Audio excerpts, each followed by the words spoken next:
हे बच्चा लोग, चला देखी इंसी विंसी मकड़ी का कर रहल बा।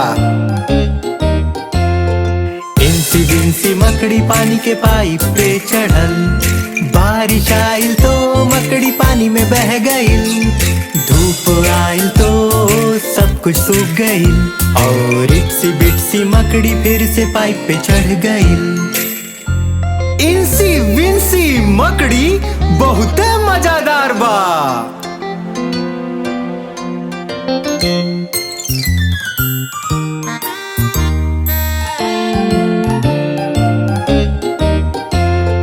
इंसी विंसी मकड़ी पानी के पाइप पे चढ़ल, बारिश आइल तो मकड़ी पानी में बह गईल, धूप आइल तो सब कुछ सूख गईल, और इटसी बिटसी मकड़ी फिर से पाइप पे चढ़ गईल।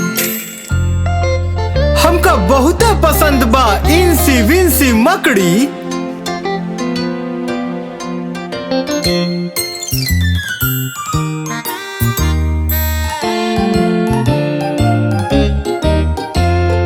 इंसी विंसी मकड़ी पानी के पाइप पे चढ़ल, बारिश आइल तो मकड़ी पानी में बह गईल, धूप आइल तो सब कुछ सूख गईल, और इटसी बिटसी मकड़ी फिर से पाइप पे चढ़ गईल।